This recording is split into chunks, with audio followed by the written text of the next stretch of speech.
Bonjour à tous. Ce 17 janvier, l'inauguration de la sphère ministérielle de Diamniadio et la tension préélectorale ont ravi la vedette aux autres sujets de l'actualité traités par la presse quotidienne de ce jeudi. À propos de la deuxième sphère ministérielle inaugurée mercredi à l'occasion de la tenue du Conseil des ministres à Diamniadio, Le Soleil parle en une d'un joyau de 5,4 hectares d'espace de bureau. Le quotidien national souligne que l'objectif recherché à travers une telle infrastructure est de parvenir à une économie de 8 milliards de francs CFA sur la facture locative de l'État. Le journal annonce que 12 ministères sont attendus sur le site.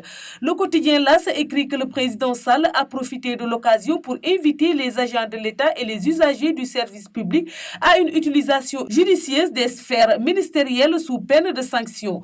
Du moment que Vox Populi titre sur le président de la République Macky Sall, devenu un démineur de dernière minute avec le règlement des conflits sociaux à la veille de la campagne électorale. Selon le journal, il est allé lui-même au front pour désamorcer les bombes sociales dans le secteur de la santé, de la justice et de l'enseignement. Le quotidien Enquête indique que la tension née du processus électoral inquiète la société civile sénégalaise. Le journal rapporte que la synergie citoyenne pour des élections apaisées et crédibles au Sénégal, réunie tenue mercredi à Dakar, juge que la démocratie sénégalaise est confrontée à énormément d'accueil du fait d'un jeu des acteurs très controversé. Tribune écrit à son tour que cette organisation qui a participé comme observateur aux opérations de parrainage au Conseil constitutionnel a fortement critiqué et dénoncé plusieurs faits qui constituent des causes potentielles d'une instabilité durable dans notre pays.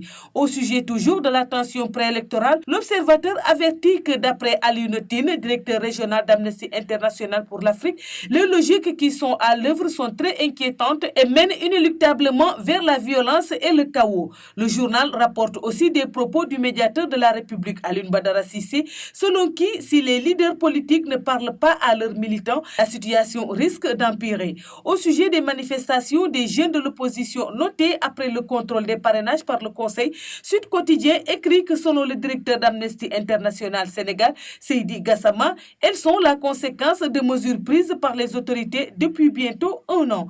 Le journal donne par ailleurs la parole à l'ancien recteur de l'université Cheikh Anta Diop de Dakar, professeur Kader Boye, selon qui le parrainage a marqué une rupture brutale avec le consensus noté depuis 1992. Les propos de l'universitaire font également la une de Walf Quotidien qui évoque par ailleurs le pouvoir exorbitant du président, la dépendance des corps de contrôle, le malaise dans la justice. Kader Boye dit ses vérités à Macky, titre ainsi le journal.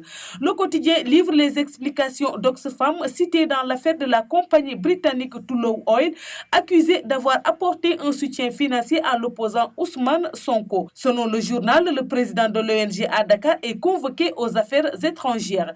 C'est tout pour la revue de presse parvenue à la rédaction du groupe Média du Sud. Merci de nous avoir écoutés. Quant à moi, je vous donne rendez-vous demain. Au revoir.